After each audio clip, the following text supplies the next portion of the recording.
Through unforgiving lands, across the impossible expanse,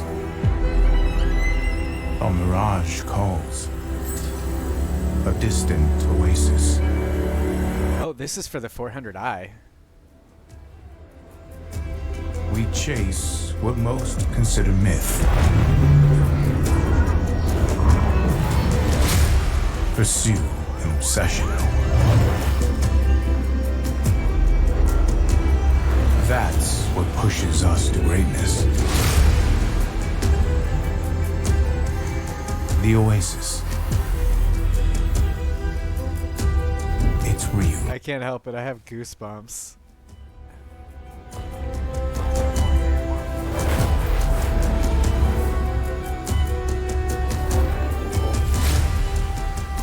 The 400i by Origin Jumper. Oh.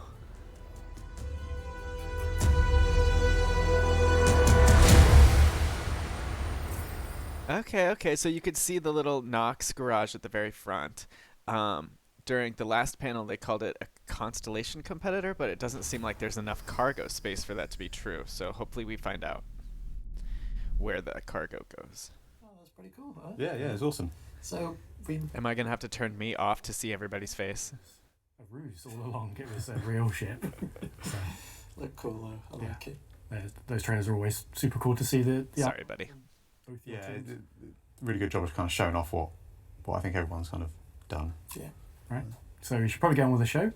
This is Ship Talk, where we are going to talk about a variety of things today. My name's John Crew. I'm the Vehicle Director here at CIG.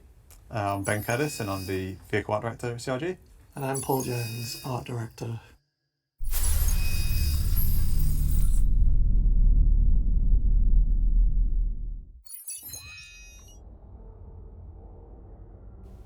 Confirmed. So the 400i, it's a Constellation competitor, and we've got a few of these. Not a Connie competitor. Across the board, we have the Constellation, we have the Corsair, and now we have the 400i. And the 400i has a few interesting features that makes it a compelling choice over the others. So, being an Origin ship, it's obviously very visually sleek and fast, but also it can carry cargo and a vehicle at the same time. Size-wise, there's obviously a big gap in the range. We have the 100 series at the start, it jumps up to the 300 series, then there's the big jump to the 600 series, and then another jump to the 890. So finding a space for this was fairly easy size-wise. I think There's still room for a 500.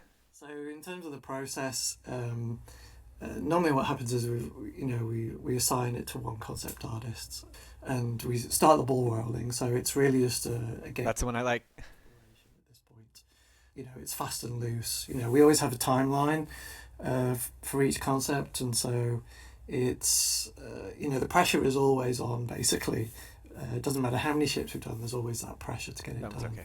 and hit the sort of key points. And so at this point of exploration, it's really sort of loosey-goosey in terms of figuring out ideas, looking at shapes, looking at silhouette. That first image was old concept art from the 300i.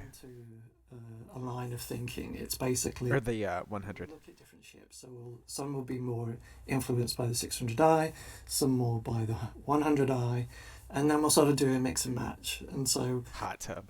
Like I said, sometimes you don't quite hit it on that sort of, I think like right at the beginning. Yeah, when you've got like a well-established manufacturer, it's really beneficial because you kind of you have that to pull from, but you also don't want to get into the point where it's just a scaled down 600 or a scaled up. Do you know what I mean? You kind of like, you don't want them all just to look. That was my problem with my speculation sketching video, is I just made a bigger 300, and clearly they realized that doesn't work with the brand. And I think it's, because we sort of follow the sort of car manufacturers, don't we, in terms of the brand. It's sort of expanding the brand. Sort of the brand also develops over time. So we have like a double. Yeah. Since the start of the project, Origin has sort of slightly changed its style a little bit. It's funny how many of those concepts had a hot tub. Like, that's luxury in this game. Mini 600. Yeah. Even though there's a part of me that would just be like, right, let's do the Mini I do 600. really like the 600. Yeah, the 600. And even at this point, I kept sort of coming back to one original sketch that had been done for what was it? I think it was 100i. Yeah. There was a little thumbnail. It's literally, in my head, it's about that big. And the sketch is just teeny weeny. I was like, I kind of want a version like this. This looks kind of cool. And so basically, in the end, I just went in and kick bashed some ideas together. So this was before my time on the ship team, so it's quite interesting really? to learn a bit more about the process. Yeah. A lot of It's a great ship, my favourite one, Paul. I really like that habitation area. the little concept thumbnails get, if you see one, because we often show them in Jump Point magazines afterwards, after a ship's being released, you see all the early sketches, and people probably noticed that 100i thumbnail that we did that was rejected for the 100, but then has come round for this, and you never know what might happen with ones that we didn't choose for this one. Yes, Could happen yes, in the they future. might appear in future ships. So ultimately, this is what The background in those images was like an office, like outside. throwing together a bunch of shapes, what we call kit bashing from different models, because it's quick. As an art director, you've always got. It feels like you've got zero time to get a result. So it's how do you provide a visual that people can understand in the shortest time possible. And so my understanding of the ship was it was a luxury explorer. They've still got the little jacuzzi in there. See here, that's why there's a swimming pool in there and a deck. The part of the process is that we show it to Chris Roberts to get sort of direction and feedback. And Chris was quite adamant that this was going to be an explorer. It wasn't just a small scale party ship. It was it needed to have a function. It needed to be a competitor to that scale and kind of role of ship. Yeah.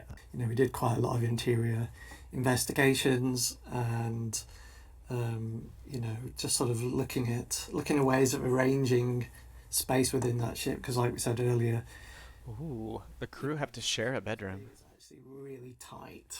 It's Yeah. a lot harder than you think to achieve everything that now Star Citizens expect to have in their ships, and all the components and all It's the functionality. a very streamlined sort of 2 decks, or really like The way the decks are stacked at half levels is very much like a real yacht the bit which had the pool in it. of that scale.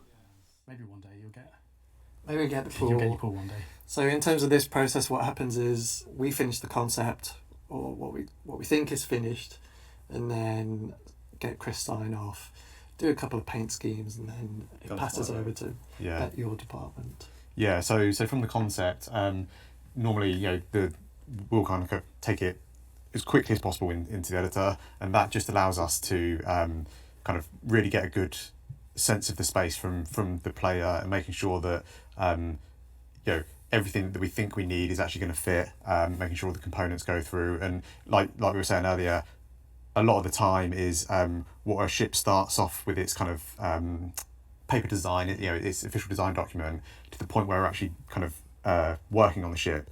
The requirements can change. That might, that's not just because we're like, oh, we'll add this and add that to it. It's sometimes a balance pass has been done in the game, and we've realised that a certain ship item, a certain size shield might not be suitable for it anymore, or it might be just that we think, well, actually it'd be great if we could fit the X1 in it because it's kind of the perfect ship for it, but that wasn't, like I say, on the original plans.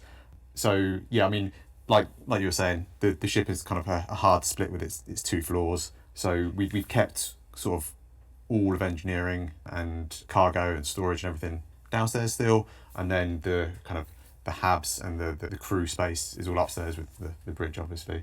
Once we kind of get that white box in game, we then start just making sure that we can fit everything in we need. We also, that's the point that we kind of really start internally showing that ship to everyone that is invested in it, and including Chris and everyone that needs to kind of have a say. And one of the kind of things that Chris was really keen for, although he didn't want this ship to be a kind of luxury party ship, he did want it to feel Origin. I think originally we had like the lift there was a smaller, trying not to do hand movements too much. Yeah. There was just a single small platform just for the crew that went straight up into and into that the whole nose. area was quite tricky, wasn't it? Because there was docking ring, the docking collar, Yeah. Yeah. the lift, Yeah. and then there was an entrance to the front and an entrance to You the had, back. originally, I think on the concept, you walked in through the docking collar, and like say the floor was a lift, you had the collar on the side, and then doors either side, which took you to like a little antechamber that had the suit lockers in, I think it suit was. lockers at the front, Yeah. And the first bit of feedback from Chris was the entrance doesn't really feel very grand for an Origin ship, and that's when we kind of introduced the stairs and the kind of like the big, not marble staircase, but that sort of idea that you were kind of like, walking into the ship felt a little bit more grand. That had some knock-ons to the kind of interior space as well, because obviously making a one-person or two-person lift is something that's relatively small. It's fits in a nice tight space, but when you've got a set of stairs that need to fit or need to have a decent height change, that requires a lot more space. So what we ended up doing was kind of opening up this first chamber you walk into, and rather than being divided into separate rooms, that kind of whole space kind of acts as the airlock, and that's got everything that you need when you first enter the ship. And I think it does, like I say, just that initial entrance feels quite nice now. Yeah. We don't have a lot of ships like that anymore that have the go up the front of it in inside it. Yeah, I mean we've got another one that we'll show after this. But most of them, if they've got a ramp, it's like cargo, isn't it? It's pure function and not really. No, I think you guys done a great job on this because it was. I didn't change my audio. That's the Twitch stream. Remember at the time when you feel the time pressure. And then it was when I was just starting on the team as well, so I was like coming in and be like, oh, Paul, what do we do? Like, where do we go? But it also, I mean, it's also nice because it sort of dovetails with that original sketch, which there's an element there in that is thumbnail. there? Okay. Yeah, and I think at the time I sort of binned it off because it was just I'm sure I had some thoughts about it. I mean, everybody knows we've got a sort of 64 kilobit memory, so stuff kind of like gets lost after a short amount of time. But I think we did discuss it, but then it was just like, no, let's go simple. But you guys did good stuff. Yeah, and then the next thing to tackle, like Paul was saying, was the kind of like the addition of the bike garage.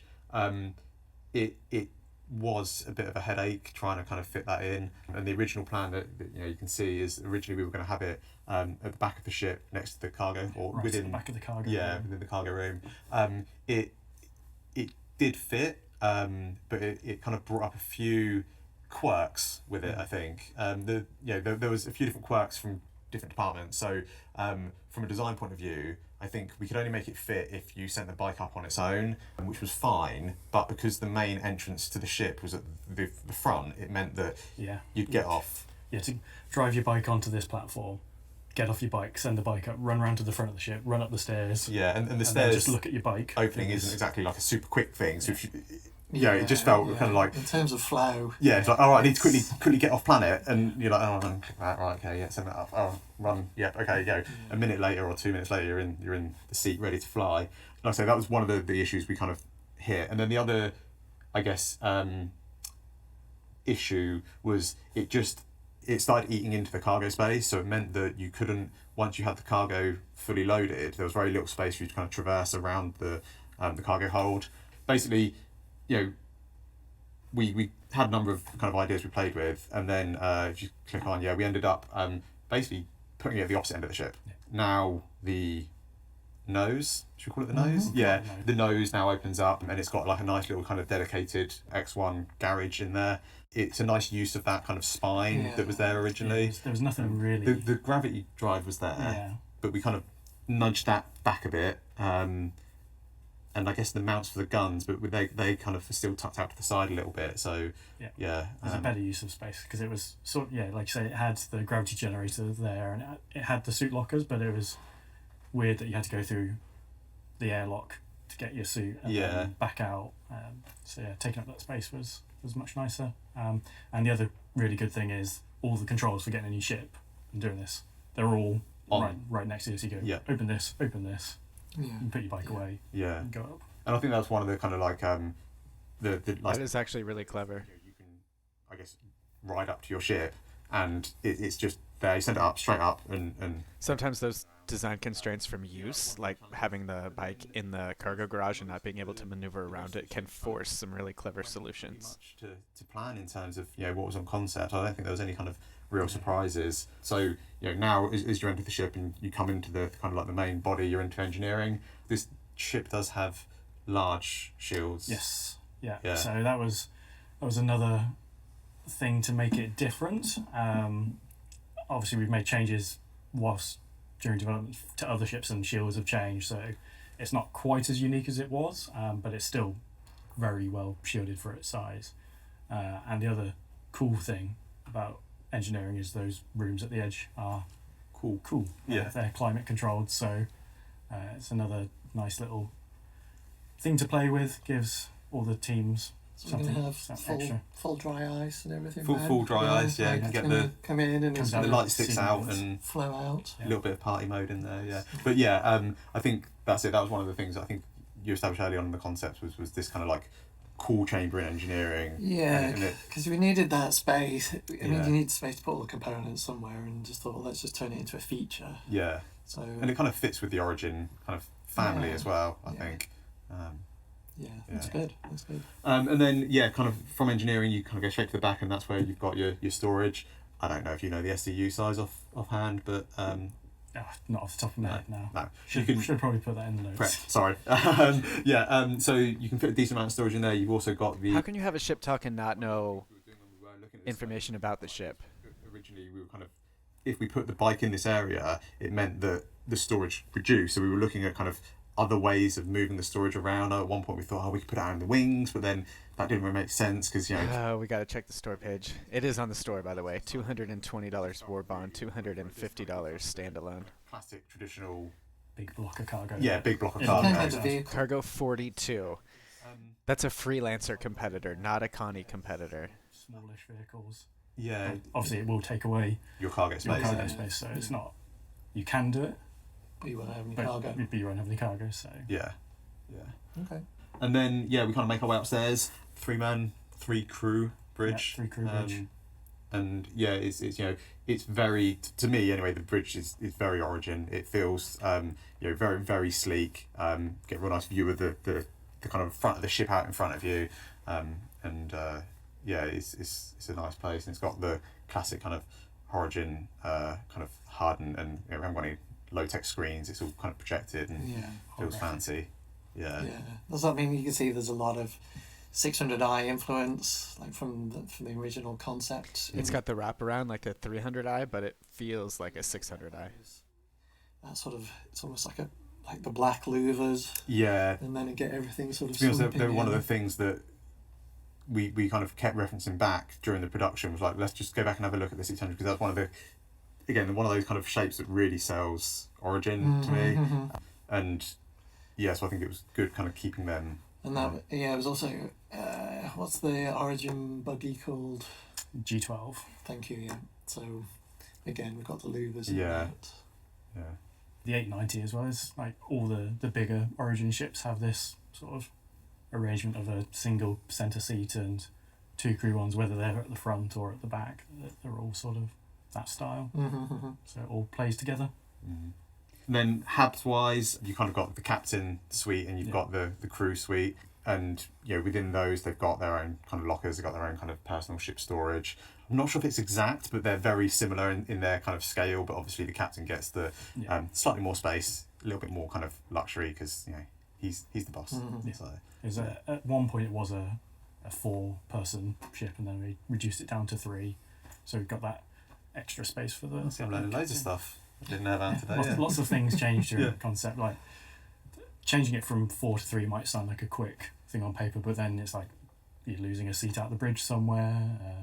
You lose lockers. Tough to fit an extra seat in that bridge though, because it would have you would have had to have kind of had them 2 banks. So it would have been a bit just purely visual sort of. It feels a little bit nicer weighted if it's. I mean, the whole ship has essentially a triangle. Looks fast. Looks fast. Yeah. And then as you kind of progress through to the rear of the ship, this is where, like I say, originally it was party time. Yeah, it was the party room. We've kept some of the elements, I guess. You know, there's still a kitchen, a decent sized kitchen. It's still a nice space, isn't it? Do you know what I mean? It's like luxury. It's still that sort of luxury yacht. You've got your wine fridge, kind so of feel, isn't it? Yeah. So, You could put a hot tub back there for the touring version. Breakout area, and then Yeah. big hollow table at the back. Yeah, and that was sort of like the I guess like the operations area, and we tried to make that place feel like it was a little bit more focused with the hollow table than the sort of, you know, the breakfast bar that's just in front of it. And I think because we tried quite a few different ideas there as well, actually. I remember at one point we had like a war table with seating and stuff, but that was a bit tight for kind of manoeuvrability. And also I think we ended up going with like the standing kind of hollow table rather than a seating one, because when you first kind of like look at it, it felt like an extension of the relaxation area rather than like a kind of planning, you know, what we're going to do in our operation type area. And then basically It that still sticks out. covers most of the 400, I guess, as a whole.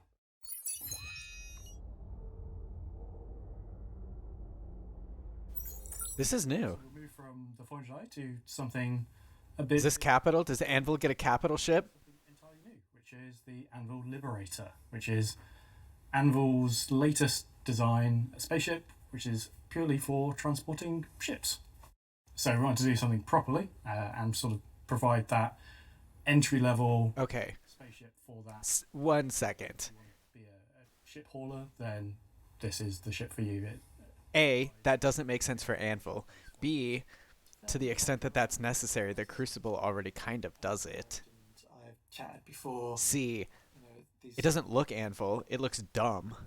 you know, easy berths, hard berths, difficult berths. 4, isn't that the role of the Hull series? You're supposed to be able to put ships like on the sides Some Anvil of the stuff hull. In terms of the lineup, you know, we have the Ballista, the Terrapin, the Hurricane, the Valkyrie.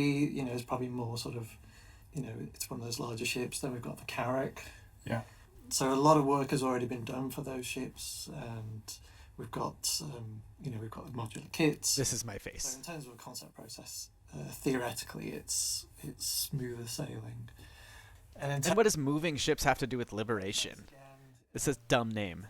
It's that investigation, and you know, each manufacturer has a sort of a loose set of rules. I'll say it's loose because there's always space for us to sort of slightly veer and slightly tweak the manufacturer. Well, I think, like you were saying earlier, like manufacturers change with time as well as they evolve. Yeah, it's not like every ship came out with the exact same date with the exact same manufacturing processes. It kind of all. Yes, yeah. And I think I mean that's kind of what I like about Star Citizen is we've got this sort of, it's this sort of rolling kind of like design. You know, it's sort of Design everything is timeline. being updated. Yeah. And it, you know, it's nice that, you know, when we work narrative and they're like, oh, well, actually it's based on this old design. Yeah. Or whether it's a new stuff. So, you know, one of the early requirements from John, which you can see here in this fabulous designer art. Top quality design block. Yeah, I'm liking it. I'm not sure about that shade of green, but not quite Anvil.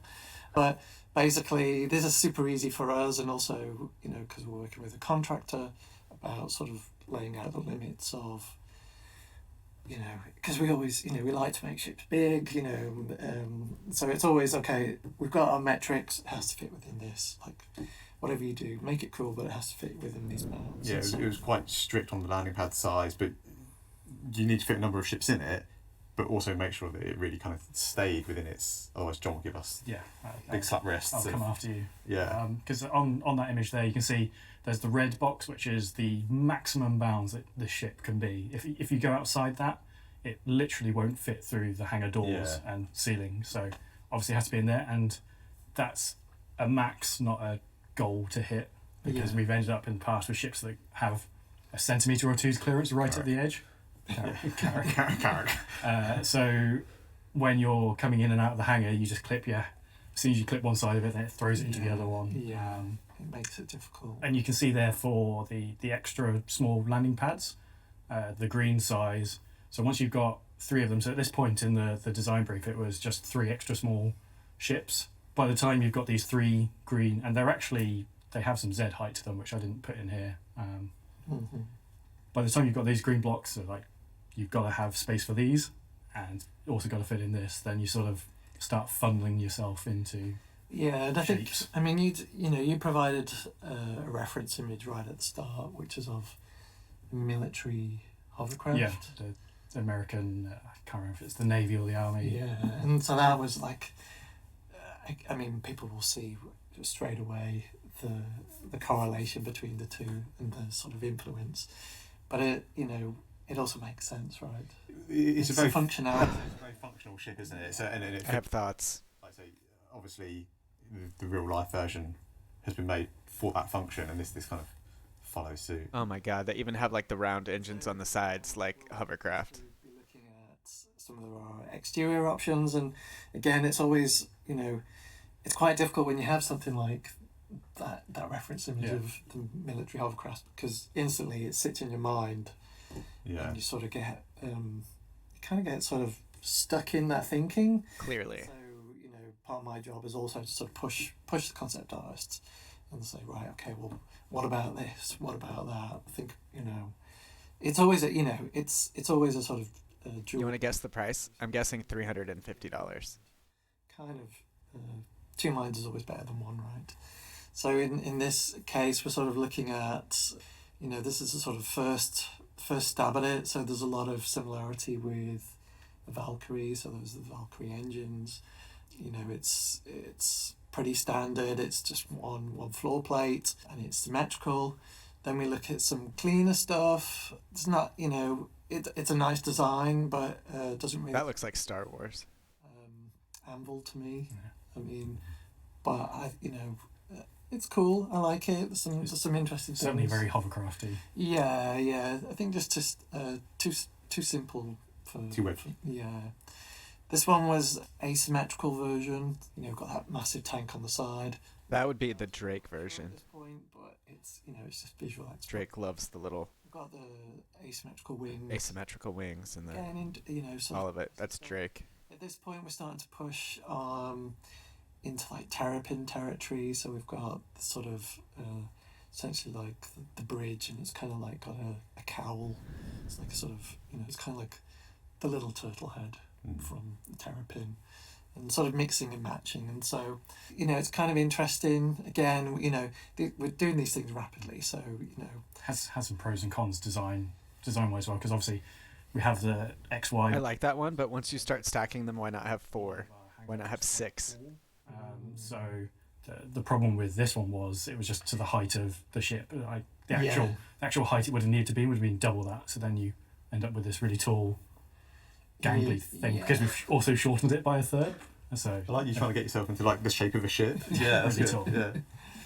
And then here is like where we sort of start hitting upon something that I don't know where the decision was made, but it made sense to have the garages on that lower deck. Here, you've got 2 tanks lying side by side, which is cool. It looks good, but it isn't actually like an official feature. Yeah. It was around this point where we were looking at the double layer thing and trying to get these 2 layers to work, or 2 floors to work with the 3 larger ships. So we changed it from the 3 extra small pads to 2 extra small pads, which basically take any single seat fighter in the game and some around. So I think a Prospector also fits on there. Yeah. And then we scaled the front one down to an extra small. So that's things like the Argo MPUV, Origin 85X, and smaller flying ships like that. But also, interestingly, that extra small metric is sort of the same as the medium vehicle metric. There's like a meter difference in height, which is the Ballista and Nova. So we went from these 3 extra smalls to 2 extra smalls on top, 1 extra small at the front, and then these 2 garage slots, which can also, if you're willing to try and fly your small ship in there. You were playing around. You could fit quite a few combinations of Yeah, I ships mean, in there. Merlins. You could put like 8 Merlins in there. Just basically filled that whole carriage. There was no sort of like door opening space at all. It was it was Cyclones and We know what the Rock players DSs. are like. Yeah, I mean, it looked good. I mean, it looked like it looked like a ferry. Where they're just full of the vehicles all just stacked up. just increases like the risk value of flying it, doesn't it? Like if you've got 3 ships on it, all right. Yeah. Got 15. And need a big insurance Yeah. payout. So once we have the an exterior that we were happy with, then it's then we move on to the interior, and it's only 2 crew. Yeah, so it's 2 crew. You have obviously just the person. Can you imagine paying hundreds of dollars for a garage and tunnels? I don't like this ship.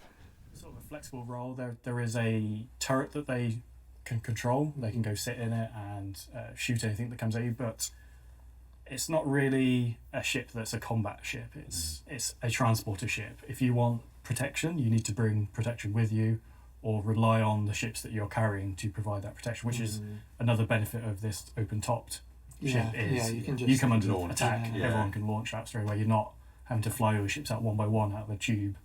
So are those people in their ships while you're transporting them, like one of those roll-on ferries? Or are there bunks and food and water for them? Maybe, yeah.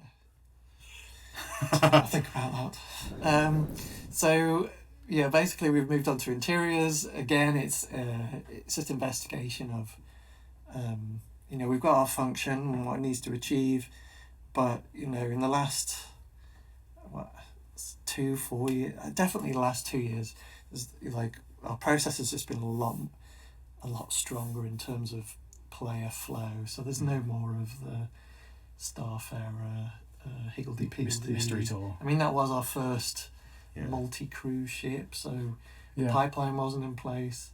I mean, spaceships interiors was like, I don't know. So I mean, there's been a lot of learning going on. So now it's like, okay, if I'm a player, there's a kitchen. what experience do I want? Yeah. Like, how do I get from A to B?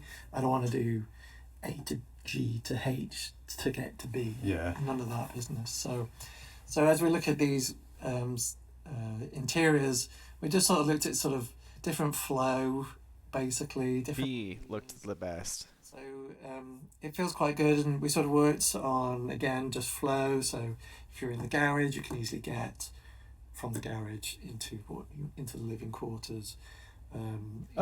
Jump seats. All right, I'm feeling a little better about this. I don't love it. Under the ship, you can just easily get up and down, and so the whole But I feel better. is a lot more streamlined. And there's even if you're in those top rooms, and it's there's a call to action. You've all got to get out. We've even put a nice little set of stairs. Okay, but you seriously have to hope that you're not taking your ship very far, because if you're expecting to use that to transport you and your ship, right? Like if you're the pilot of your Hornet and you're trying to get from Stanton to, I don't know, Terra, and you have to go through Pyro, that's a long freaking journey to be sitting in a jump seat the whole time. Like say you were saying about the bowels of the ship and how that's sort of all that technical stuff's like hidden at the bottom, and that feels nice that that's crew only, and because you don't want passengers just definitely milling around. And then moving on to, you can see here the garage space and where the cargo is stored. So originally the cargo was going to Okay, that looks pretty good. essentially take up one of the garage spaces. It was going to be. This is how they get you. Look at me. I'm like, oh, okay, now I get it. Stacked down, either down the middle of the lower garage or across like one of the pads, so you could choose. But then decided to. Well, we had a bit of space. Well, basically, the concept guy went rogue. I was like, oh, what about this? This is cool. And we were like, yeah, that's a cool. Yeah. Yeah, he's like, well, like, John, can we have this? Coming to a meeting. Oh, I've just gone away and done this this thing that we're not going to talk about, but it's turned into the cargo storage room. So it's a good sort of save of. But we want. I mean, for me as an art director, I want my team to feel like they can take those little forays off if they want, if they've got a good idea. I wonder what Luckily this time it's the original concept could have been if it turned into cargo storage, like a repair bay. So then we get to the fun part, which is when we get onto promo. I think it's everyone's. It looks very Star Wars, but I like it. I like it now. It's really sort of, I call it selling the dream. So it's, you're really sort of honing into what a player's experience might be. And I love doing this sort of stuff as well. So here we've got fully loaded carrier. And the core of what that ship is for. Like you have these smaller carrier-borne ships is what Chris likes to call them. Like they're not deep space fighters. They can't go long distances by themselves. They need to be from a parent ship. So the Liberator is, unless you suddenly got an Idris to carry things with, this is what you're going to see going through these wide and long stasis. Like Pyro is incredibly large compared to Stanton, and Stanton's already quite big to go from one side to the other. So I don't know if that works as a mini carrier. Point A to point B, because if you do it in your... Because I think for a fighter carrier, a small fighter carrier, you have to be like the Gozanti class cruiser. It stops, whereas you cram in one of these and send it on its way. It's going to be a much better experience. From Star Wars. Yeah, absolutely. No, I think this is going to be a fun one to kind of get onto. Yeah, I think your team's going to like that. That's pretty much it for the Anvil Liberator. Ship transporter at its core, 2-man crew, designed for hauling 3 spaceships and some ground vehicles. This is not that. Long distance. Very cool. I have one of these. I am not proud of spending that much money, but I did it. That ship was And then we've heard nothing about it for a long time. Fans have been waiting quite a while for this. Yeah, we haven't really shown a huge amount of it beyond those original concept images. Nope. No, you have not. I think, this is my second round on this. So I think maybe like 3 years ago we did an initial concept round. Around the time of the Defender, I guess. I can't actually remember. So long ago. Yeah. But sure, let's Not a good sign if you can't even remember the last time you worked on it. Obviously, we've talked about this many times in the past. As Star Citizen develops, things get added, things get refined, we improve our workflow.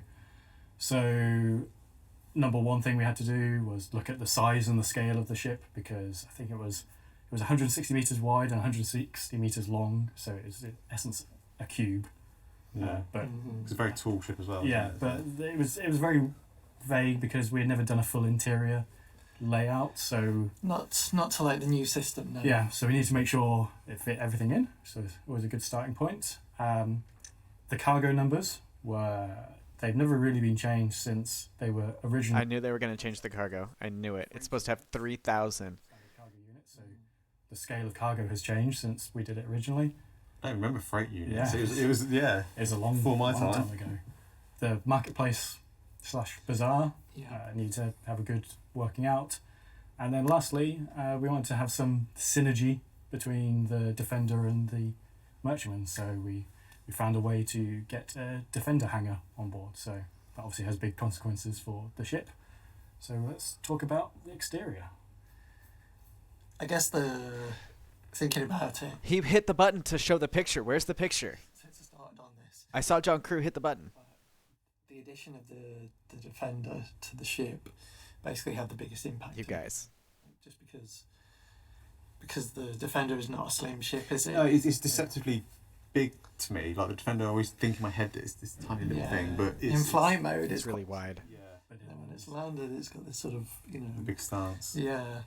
So It's a big stance. this has been. I think I've probably been on this for maybe a year, something like that now.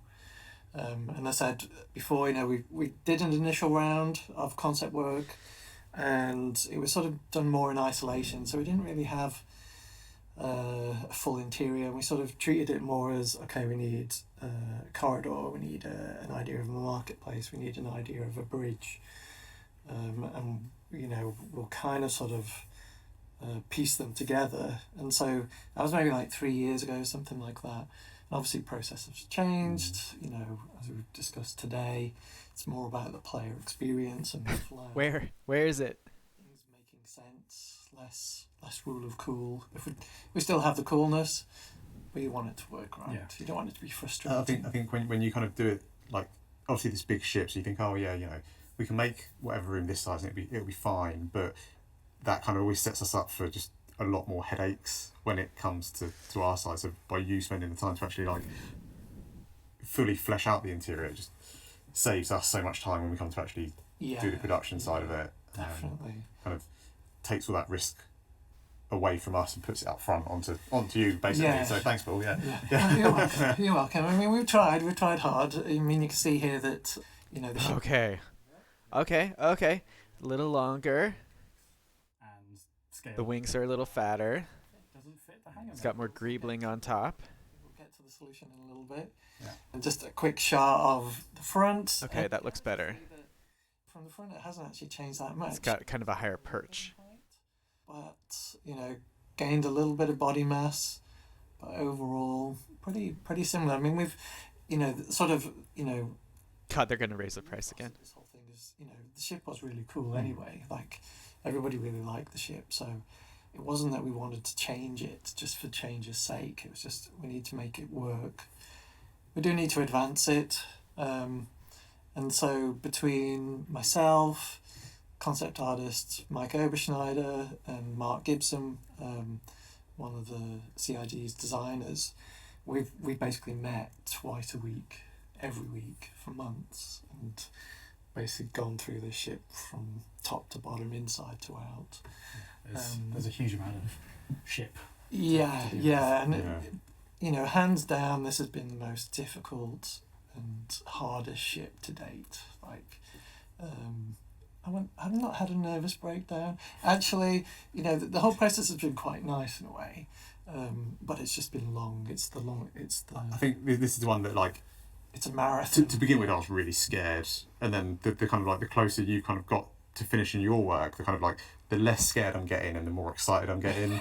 And I'll probably have, when we get into production, I'll be like, oh no, what are we gonna do? And then again, once we kind of actually kind of get over that hurdle, because it's quite an intimidating ship, not like just visually, but like yeah. I mean, there's a lot of cool stuff. I mean, we're seeing here the sort of hangar opening. Mm-hmm. So basically, we've one of the sort of design philosophies of the Banu. Is that on top? They sort of incorporate tech where it suits them. So they use tech from humans, they use tech from Xi'an, whatever suits them to sort of achieve what their needs are. So for this ship, we've leveraged a lot of Xi'an tech. So it's a lot of that essentially levitation tech. So stuff doesn't have to be physically connected to move. It sort of hovers and then shifts along. So it's basically given us a lot of opportunity for creativity. So hangar here, it's always multi-part as well, so it's always kind of nice. Basically shot from the front. This is with the front guns out, which are S8. That's correct. Big size. Size 8. Oh my gosh. Cool things of the Merchant was all its weapons are sort of tucked away and hidden, so it gives you that non-threatening aura to start with, and when it needs to, then everything. I was say, it's going to be quite a powerhouse, really, isn't it? Like, with its guns and its turrets. It's a proper transformer. This ship. Yeah. I mean, there's probably no area that doesn't transform almost, especially on the exterior. And again, like John said, it's just to keep with that kind of like, just a friendly trader. Yeah, just a friendly trader. Peaceful. Don't worry about me. Just going on my business, and then suddenly everything just pops out. Oh my gosh. And it's all business. So That's going to kill server performance. Multi-stage animation for the guns. Again, for the turret. The turret featured in the original. There was a hidden. It was never really. That entire top mast is just to cover the turret? No. There was a turret, man turret there that you could get in and defend with, and it was in that top fin, I guess. And when the weaponry is unmanned, it's a lot easier. We can get away with a lot smaller spaces. Once you put a person in it, then it's a whole different ball of wax. Yeah. Just the player experience, and it's twin gun. Twin S5, so it's not giving you a little tickle. It's quite a big punch. Yeah. Sorry, I'm breathing into my microphone. A turret, a gunner, you still got to kind of take Because I'm dubious. I have concerns. in terms of their visibility and everything else. And Coverage as well. and yes, you expect to see the big guns and the silhouette and get that kind of like the real feel of being in a gunner seat, but like I say, it's quite easy for it to just kind of grow in complexity quite quickly. Yeah. So basically we've used Xi'an tech again to help us sort of reveal the turret, also to elevate the turret. Still, we've we've got multiple ideas for that, so I think we'll just have to figure that out a little further on. And then these guns look tiny in comparison, don't they? They're still like so these are guns that most fighters have equipped to them, but they're on these point defense turrets. So obviously the ship was big to start with. It's bigger now. It's more of a target for missiles and torpedoes, and one of the best ways we have in game to counter those is these automated point defense turrets. So Banu again, well, humans have these phalanx style guns that shoot down incoming threats. We'll take that and we'll use our own guns. So it's got 4 of these. Okay, they are spending a lot of time talking about the guns and no time talking about The other two, the cargo, the shops. You've got your 360 degrees protection from missiles from those.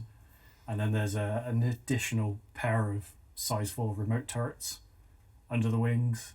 These are controlled from the bridge. The bridge crew mentioned them. So yeah, it's not lacking on. The thing is, it can carry a fair amount of cargo, and it's got its own trading floor. It's your livelihood. Yeah, you kind of need to make sure that. I mean, basically, it's a bit of a TARDIS. It's a bit of a, there's as people will see, there's a whole bunch of extra stuff that we've squeezed into this compared to the first one. So there's always been this feature on the Banu, it was there on the original, but it never really had a function. Some people call it. It was just to look cool. Flipper, but Chris was like, okay, it needs a reason to be in there. It is very dominant. Yeah, in its development, so. I'll always remember that one bit of Defender concept art where it's just there, just destroying a mountain. It flies over, just dragging it through. So we've, it's a multifunction essentially, because one of the difficulties was at the top of that fuel scoop, is basically the entrance to the marketplace for traders and the public. So it was, there's that challenge of what it needs to look. It needs to do its job, but it also needs to look visually appealing because it's going to be the entrance. So there was, and we'll see that in a second. But it was always a bit of a tricky thing to solve. And so, again, we're seeing here as John mentioned earlier, the ship got wider and didn't actually fit on a landing pad.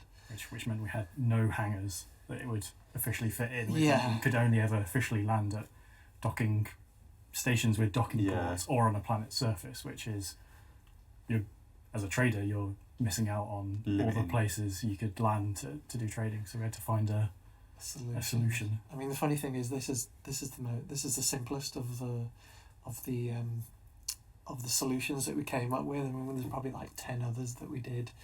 Some of them were super crazy, parts just folding back on each other and all sorts of things. So just cut it out. You don't need that stupid fin if you can't make it work. They're not small bits of wing to move. It kind of. I mean, there's gaps here, and we haven't got the mesh in there, but there will be. We'll work it out for you, Ben. Yeah. So you can see here, this is basically a shot of what is the fuel scoop, but it transforms again and becomes this pathway to the marketplace. So that's a really steep ramp. Really wide this experience again. It's especially once you got up into the structure that is not ADA compliant. It's not in this image, but we will have, hopefully, we'll have like softs, like awnings basically, that will sort of come out as well, and so we'll have that sort of marketplace. I think for me, this is one of the ships that really. It was like a 30% grade. Very different to, not a lot of the ships that we've done, and I think that sort of like initial experience, like you say, of seeing this thing kind of like come and land down, and the traders kind of inviting you in and entering into, it's very otherworldly.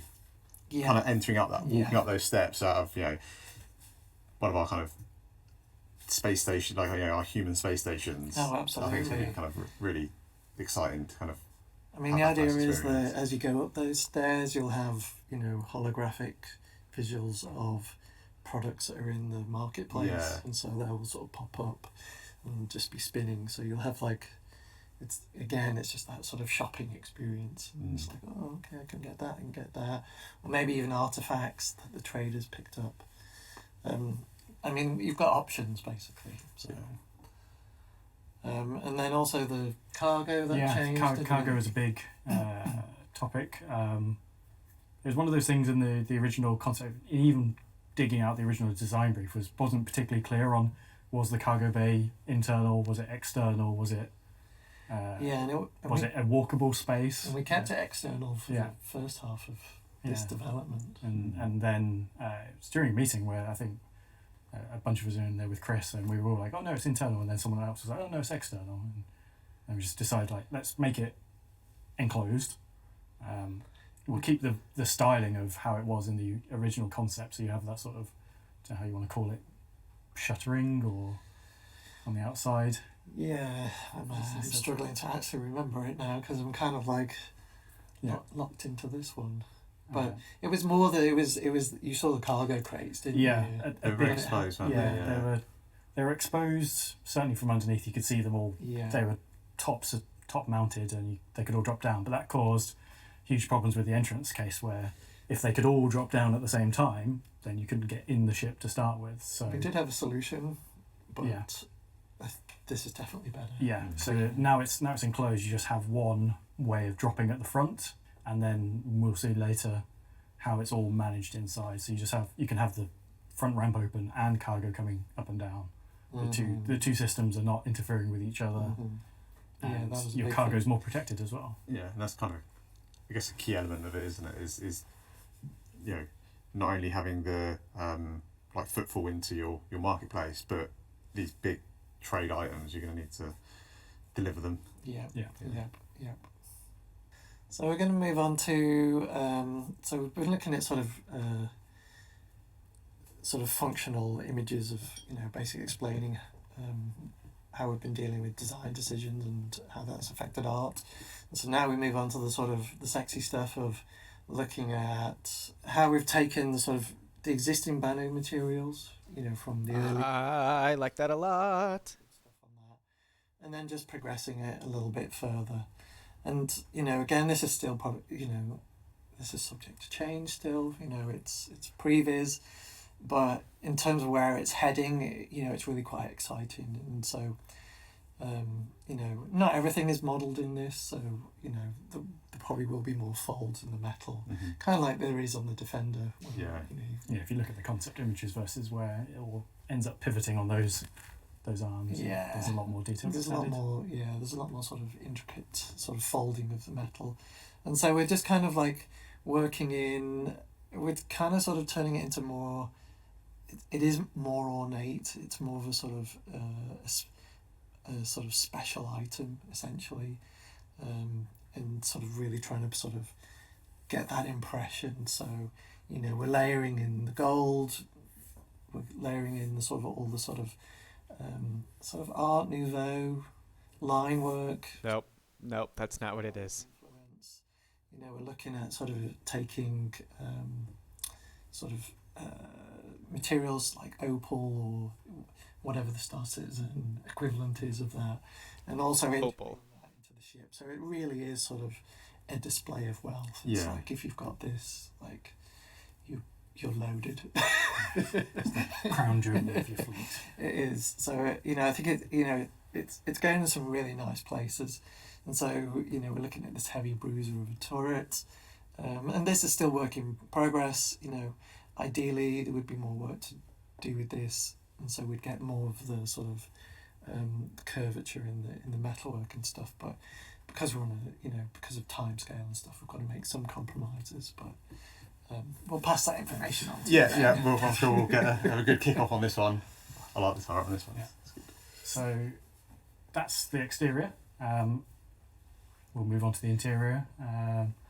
Yes, we'll go over how it was, how it is, and then we'll go on a magical mystery tour through the up through interior. the ship. Yeah.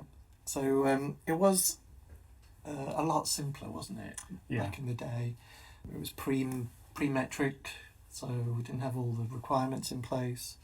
No components. The marketplace is a lot simpler in here, and so with That was just like a weird skeleton. 2.0, or in my head it's 3.0. We basically moved on to a fully upgraded interior roll drum, and so you can see from this cutaway, and it's kind of Much better. all the pathways in this ship. We and I feel like I'm banging this drum, but Go back. pathways and navigation, and so you can, as a trader, you're locked off to. I don't need to see his face right now. Show me the ship. You've got access to everywhere, but as a trader, you're like, okay, well, you've got these areas you can get to. You can come in from the docking collar, and there's 2 different docking collars. There's the larger ship one on to one ship side and and ship to station, Yeah. and then that funnels you into the marketplace, and then you can go back down through the flipper or vice versa, the fuel scoop. And so, in terms of what's changed, we've had to create space for the cargo. The hangar for the Defender, that was a massive one. So a lot of just shifting the internals around. There's 2 elevators in this. There's one for crew. There's one for traders.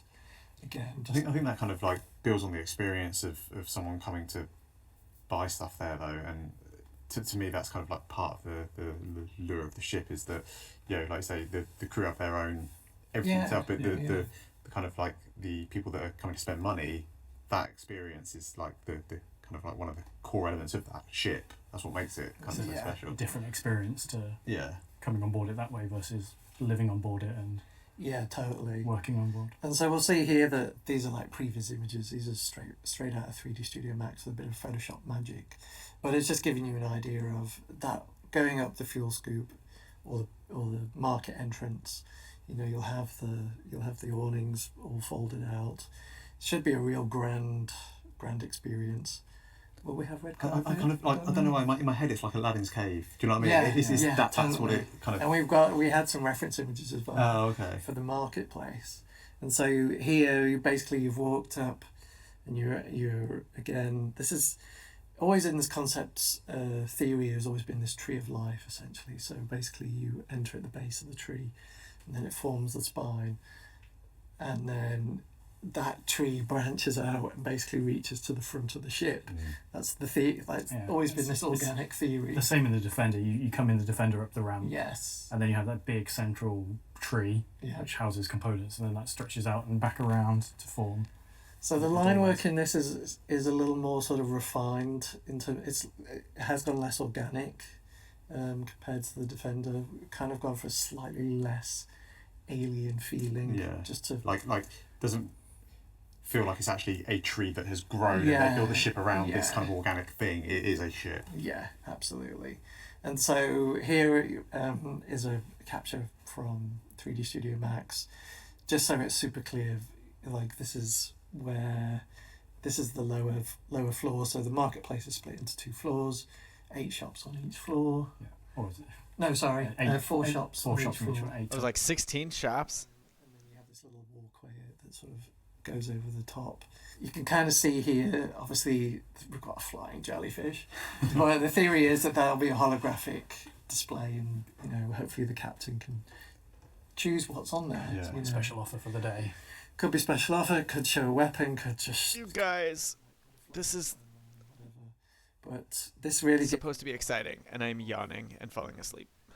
the complexity of the Banu sort of folded metal, that organicness, and sort of just that overall experience. The headaches that you're going to cause me. Yes. Yeah. And that Aladdin's cave. Yeah. You've got the little jewels hanging off the. I really like those though. The kind of like the treatment of light in a lot of the concepts. I don't know. I'm stealing your thunder from future thing. Yeah. But the sort of these jewels and stones that are kind of going to be used as light source throughout the ship, and I think that's kind of like really nice. Yeah. Just like a bit different.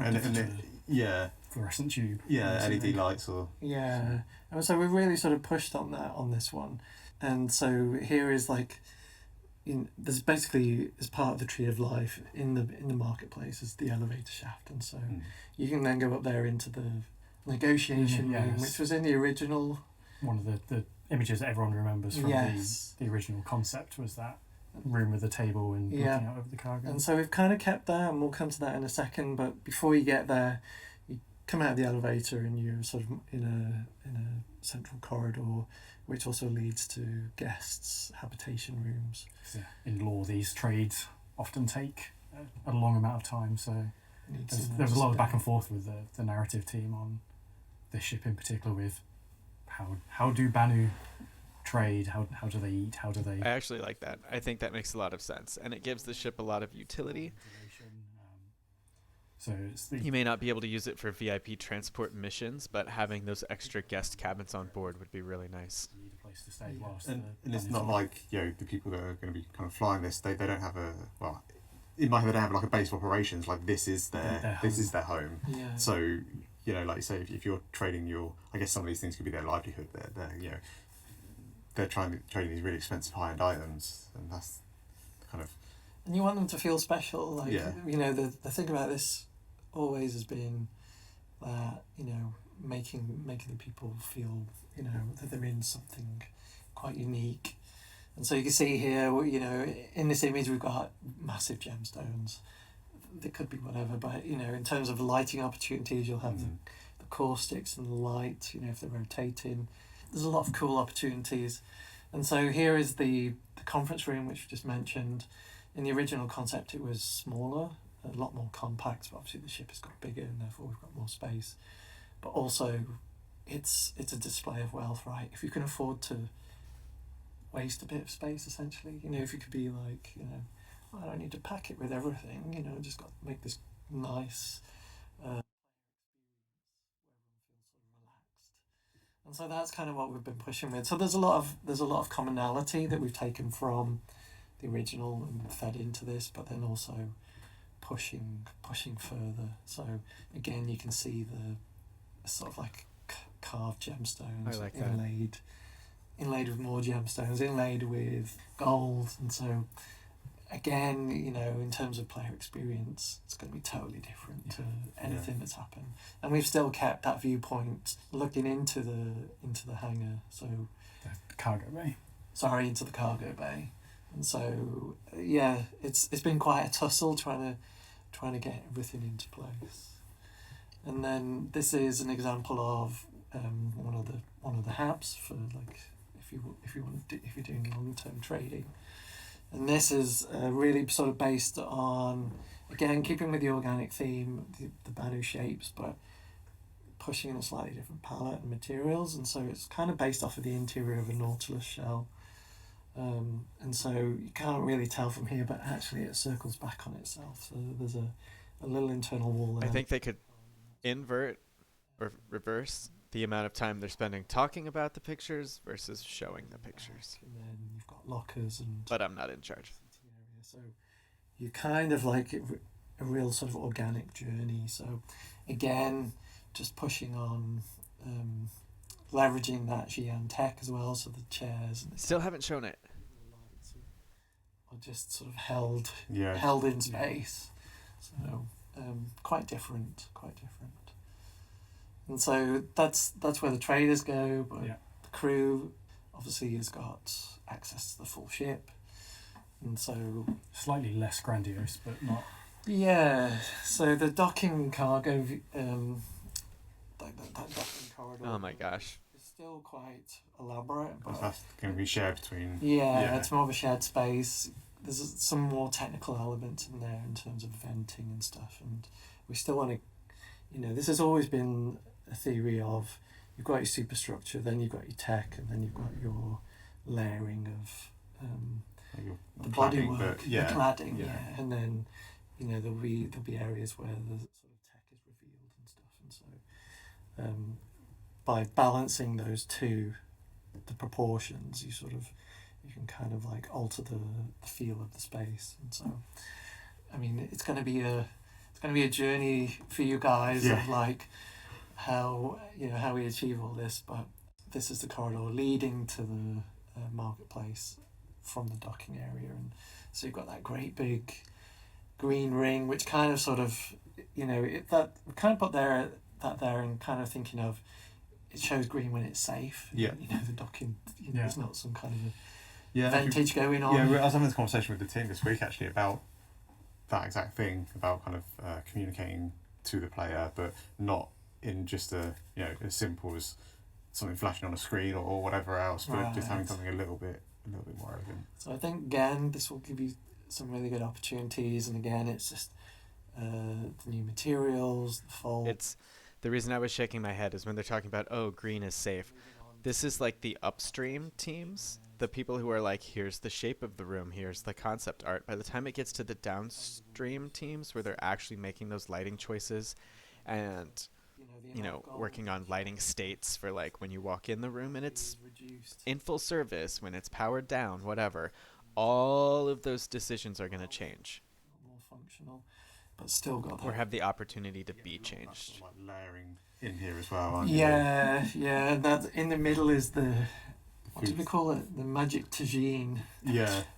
Ultimately, so it's fed from underneath, and you choose what you want, and then it appears, and the top comes off, and you get your food out. Yeah. And you get your cutlery. You can speak narrative for a while about sort of how aliens eat. That could be a whole talk in itself, I feel. It's a tricky one because it's an alien, it's a Banu ship, but it's got to support humans operating it. If you had an entirely Banu crew, if you were playing as a Banu, then some aspects of this you don't need, but as humans you do. The Banu will they cater for both, don't they? Yeah. And so, a lot of complex stuff to sort of get our heads around. Engineering, this is a work in progress shot. It's one of my favourite bits, though. Yeah. I really like this. And you can't really tell from this shot, but it's essentially set over 3 levels. But you've got that main middle level, and you can sort of get on mini lifts to drop down components or walk upstairs to some elevated stuff. But essentially, this is leading to the main central engine, and that is like sort of counter-rotating all those elements. And so you get this awesome shadow play basically going on in the room. Like they have got to work on server performance before they add counter-rotating engine pieces to something that scale. Talking about tying it to damage or the state. It's cool. I like it, and I'm glad they showed it again because at first they were like concept art. 1 second. It's malfunctioning and it's sort of slowing down and stuff. That would be kind of cool. I'll claim that one. Okay, yeah. I'm not sure it was, but it's I liked that engine rotation better than the pumping engine on the Redeemer. The 32 SCU sort of cargo boxes. These are the big cargo containers that you see in all the rest stops and the cargo decks. These are those, like the modern day big shipping containers. Yeah. They're quite hefty, and you certainly can't pick them up by yourself, and you can't really do it with hand. That's cool. You need something big. Yes, and so we've got a hefty a moving mechanism in there at the moment, which you can control from this position that you can see in the screenshot. And so that'll be something else to work out, Ben. But something else to work out, John.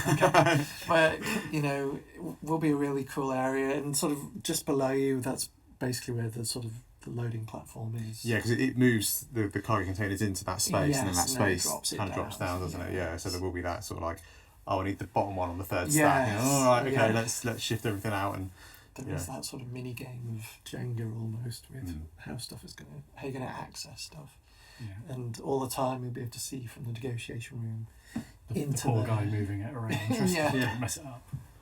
But as a result of all those changes, the cargo capacity has gone down a little. I think it was a nebulous number to start with that had never really been proved out. It's still big. So it's around 2,800, which is not a small amount of cargo by any means. Yeah, that is awesome. Still well above most ships, but I was expecting it to go down to like 1,000 or 1,100. Hull is over 3,000, so it's so they went from 3,500 freight units, which should have been quite as much as 1,150 cargo, up to 2,800 cargo. That is awesome.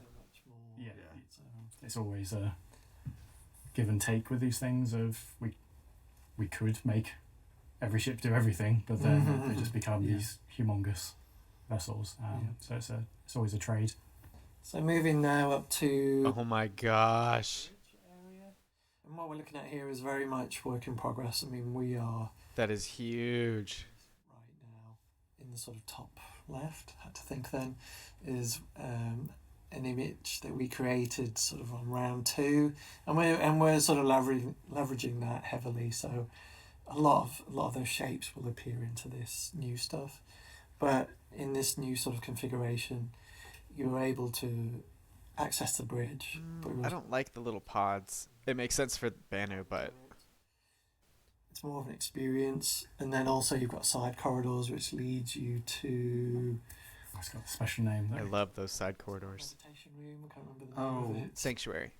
There was a approved name, wasn't there? Yeah. I can't think what it is. It's called the sanctuary. Like a sort of sacred space, where sort of How do these people not know the names of the things in the ships that they just designed?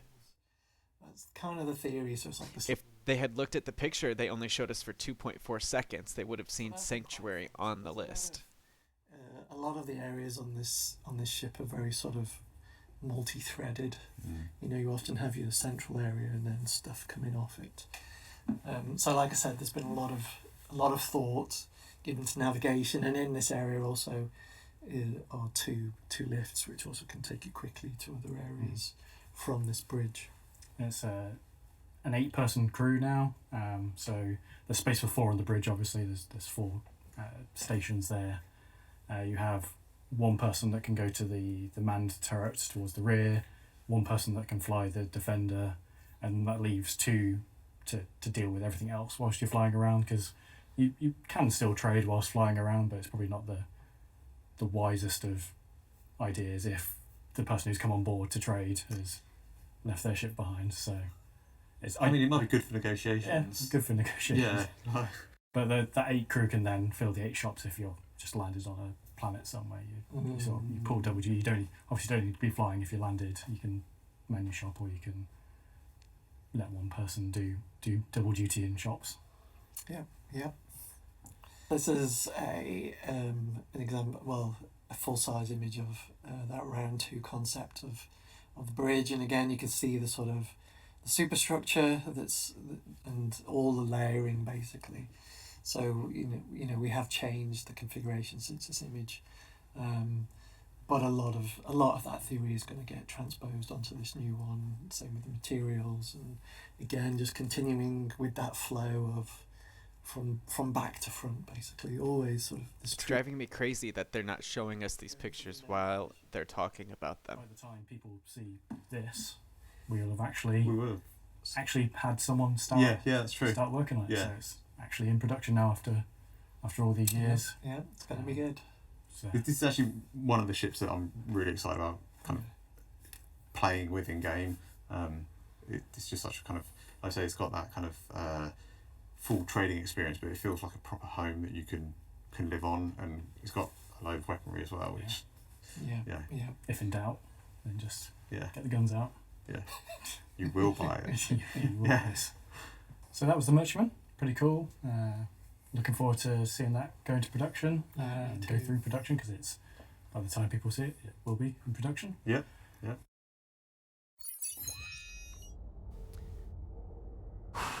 Okay, so this is when they gave us So to close the mining out, vehicle, uh, the alien we trader. revisit the idea that we had last time we did one of these panels. We showed some concept ships, or some ideas for concept ships, talked about it, and everyone voted for them. Obviously, as this is pre-recorded segment, we can't interact with the crowd and get a feel of that. So Fight amongst ourselves. arm wrestle for which one. The only one missing is the small refinery. So They've done everything else. at the end, Jared will explain how you can sort of vote or express your preference for what we show today, and we will see what comes of that. But first, let's go over what we did last time. So we had this ground mining vehicle concept. We had the Xi'an small cargo. We had the Tavaran light fighter. People may recognise a sort of a pattern emerging here. And then a small refinery ship. So let's see what's happened to those over the last few years.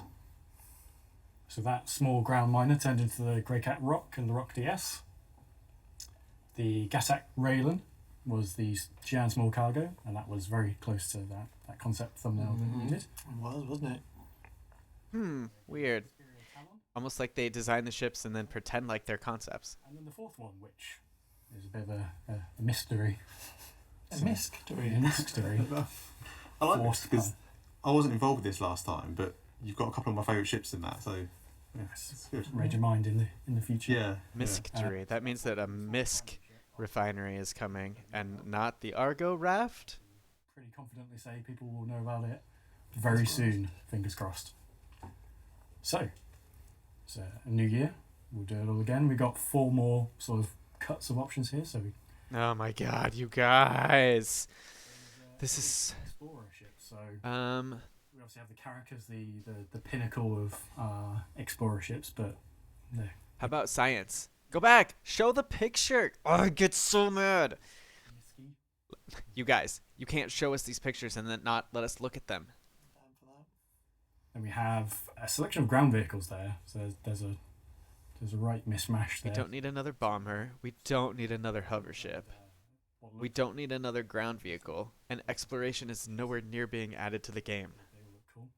Yeah, the ground vehicles are kind of This is a miss. This is a miss for me. grand and exciting. Last year, those were 4 gaps that did not exist in the game. Things to work on 'cause they are And they plugged them in. And they made, well, 3 out of the 4. obviously, like, less complex, but they're probably not that much. These are all duplicates of stuff we already have. all the same sort of setup and everything else. Yeah.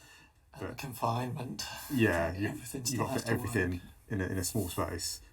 But I think the ground vehicles kind of they just add that extra element of fun when you are playing with your friends. That it's you know, it's not all just about space. We've got some beautiful planets and being able to explore them not by a foot is good. Yeah. I don't see a floating noodle wagon there though. A floating. Floating noodle bike, that's still on the list. Yeah, It's on my PJ list. special, yeah. Or I've maybe- got a few that I'm trying to like just wear John down with. Maybe option C. This hover vehicle could be a floating Big Benny's Well, Delivery bike, delivery quad Yeah. bike. yeah. could be. You'd go to like flying green zones though, wouldn't you? And that'd be like, all actual kind of landing zones with all sorts of difficulties. Yeah. Ooh. Yeah. So we have some Gravlev bikes in game at the moment, but this is a sort of a more stable, secure option because anyone that's flying Gravlev bikes has experienced probably some mild terror as they try and do It's been a turns. while since we've done. Yeah, we've not done I'm trying to think when the last proper Gravlev vehicle was. Well, I mean, Don't know. Nox. I mean, Yeah, all yeah. too, yeah. So Yeah. it's been a while. Yeah. So the last option D, is a bomber ship. So we have the Hercules A2, which is coming this patch. That obviously carries very big bombs, very or it's a collection of smaller yeah, bombs, some very but good bombs. it is our only dedicated ground bomber. We have bombers like the Retaliator and the Eclipse, but they're more torpedoes. This would be another single man, get in, get out, drop your bombs, job. So Nice. I know I've kind of said I like all of them, but for like, I think the visual aesthetics of the bombers is kind of like the single seat bomber. They just look cool. I think the hover vehicle for me. Yeah. I'll go for the Explorer ship at the start because I like big ships. I cannot lie. Do you know? I was wondering if you were going to do it. And you It's did. going in my head. Yeah, so it's yeah. do I stop with this? No. Yeah. But yeah, I think a nice big Explorer ship that you can have all your friends on board because that's really where you have the huge amount of fun with Star Citizen Yeah. is getting a group of friends together Yeah. and just going off I just think and causing chaos. visually the small little kind of compacts are cool. Can we have them all, John? I don't like. Maybe. I guess we'll Well, find what out. happens if we do get like a perfect Yeah. split on the votes? Yeah. Like Jazz and come back to be like, well, actually, Definitely don't condone trying to split the votes. yeah. So we have to make them all. Just double your team, Ben. Double the team. It could happen. I'll try. Yeah, thanks. So yeah, that's a little wrap up at the end of the show. So There was supposed to be a variant of a popular ship announced, and they did not. I don't know. Yeah. Yeah. Jared will come on in a minute and explain how to vote for these. Leave your comments and suggestions on them, and we'll see what happens.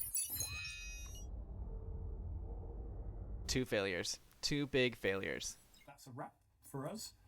I'm John, if you don't realise. I'm the vehicle director. I'm Ben. First Citizencon done. Woo. Yeah. Yeah. Welcome to the club. Yeah. And I'm Paul Jones, art director. And thanks for watching our shit talk panel. Okay, I'm sure Jared's going to come on and tell you how to vote. So the 4 new concept ships, We don't need them. It's overlap with what's already in the game. I guess a single-man bomber would be okay, but I still don't think we need it that much. And there was no information about. There was supposed to be like an update where they tricked us. The language was tricky. They updated us on the Banu merchantman, but the way they worded it made it sound like it was going to be a variant for a popular ship. Okay, well, that was the ship talk 2951.